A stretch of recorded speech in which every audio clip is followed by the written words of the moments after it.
Welcome to another FAQ Monday. I'm your host, Fluff, and if you have a question, feel free to leave them down below in the comments or, you know, I'm around. I'm pretty much around.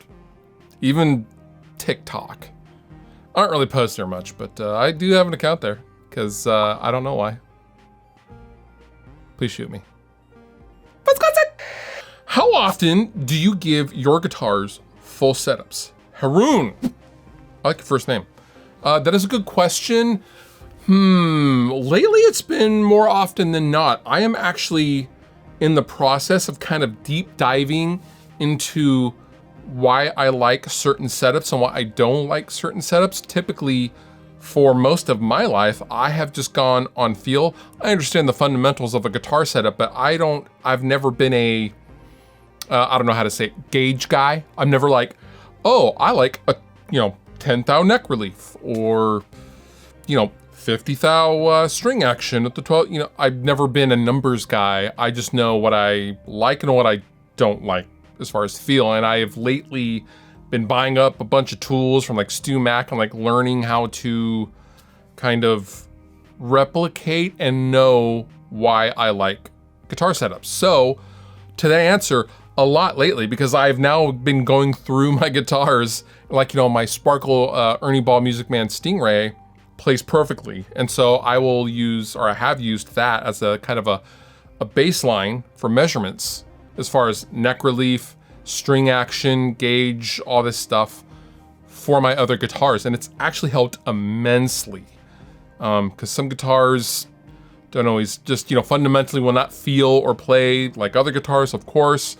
So yeah, honestly, I set up my guitars pretty often. I'm pretty picky about that stuff. Best budget studio monitors? Ooh, okay, so I don't know specifically what your budget is.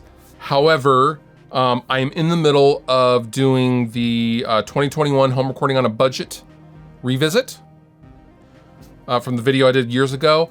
Honestly, the best budget monitors are going to be Cali Audio anything, are going to be the flattest, best sounding bang for the buck monitor. And behind that, probably JBL LSR series or something like the PreSonus Aries monitors. But for my money, if I had to buy a budget set of monitors, couple $100, I would get Cali Audio stuff because they are just so damn good sounding. It's just ridiculous. You are a big fan of Mesa products. What is your opinion on the more traditional American models, specifically the Cali Tweed and the Fillmore 50? Douglas, thank you for your question. Yeah, I'm a huge Mesa nerd, Mesa nut, and I love them a lot. I know you guys know I love the Rectifier series. I have actually not tried the Cali Tweed amp. I have briefly plugged into a Fillmore 50 at a guitar shop, and I think there was one at the last NAMM that I attended. It was really nice. Mesa Boogie cleans for me are they're very American sounding. They're not quite Fenderish. Traditionally speaking, I'm thinking of like, a Mark Series clean or something like that. They're not quite Fender twinish, but obviously, Mesa Boogie's roots are in modding Fender amps back in the 70s. So there's gonna be some Fender flavor in there, but the Fillmore was really cool. Really nice, really full. I would love to try a Cali Tweed.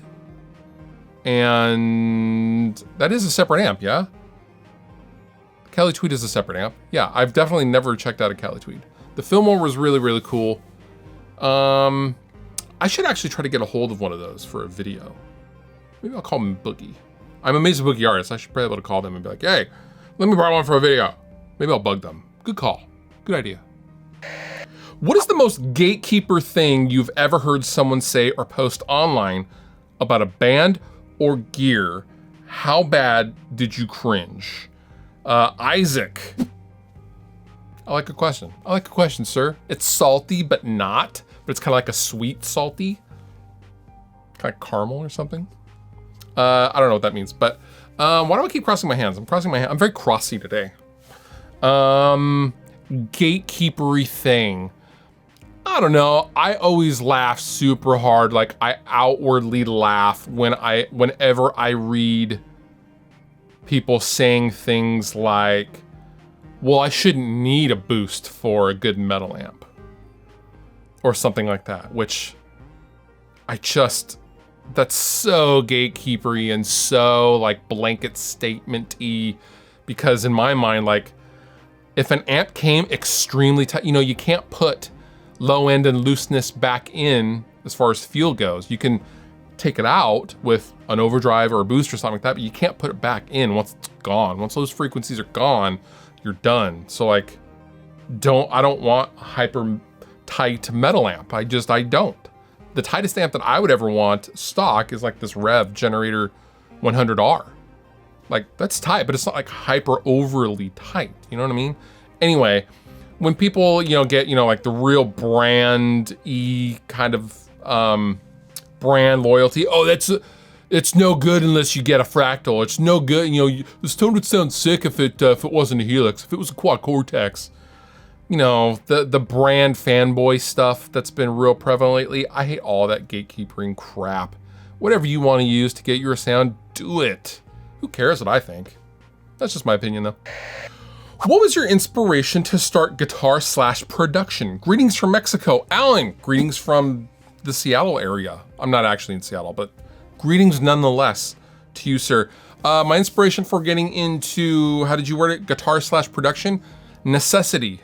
I just wanted to convey my ideas, both musically and video-wise, on the YouTube channel that I'd recently started. And so it kind of forced me to just kind of get better at that to make it sound as best as I could. And so diving into the guitar YouTube thing just kind of happened as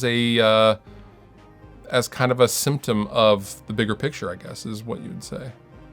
I didn't sit down and go like, I'm going to learn video lighting, videography, guitar production, recording. Like that wasn't, I didn't do that. I was just like, well, I want to do this thing for this pedal or something. So, okay, well, what do I need to get there? Okay, well, I need to get a video camera. I need to get, you know, mixing tutorials watched because I don't know what I'm doing. I don't know, what is that saying? Something is the mother of creativity. Necessity is the mother of creativity. It's true. Can you give us any idea when the new Dragged Under album is coming out? CJ, it will be out probably, I don't know, fall, maybe? I'm not really sure. We're 2/3 of the way through it. It's mostly written. Tony has been cranking on vocals, and you know, we have some other people maybe coming and guesting on some stuff and schedules, and we're also in the middle of prepping for tour and rehearsals and all that kind of stuff. So it's coming along. The second Dragged Under album though, it's gonna bang, promise. And that does it for this FAQ Monday. If you have your own question that you would like to be featured on FAQ Monday, feel free to tweet it at me or leave it in the comments below, and we'll get at you in a future episode of FAQ Monday. Fluff out. If you liked the video you just watched, please consider subscribing. And if you want to further support me and what I do, consider using some of the affiliate links down below in the description of this video. Go on over to Sweetwater, buy yourself something, and help me out at the same time. It's a win-win for both of us.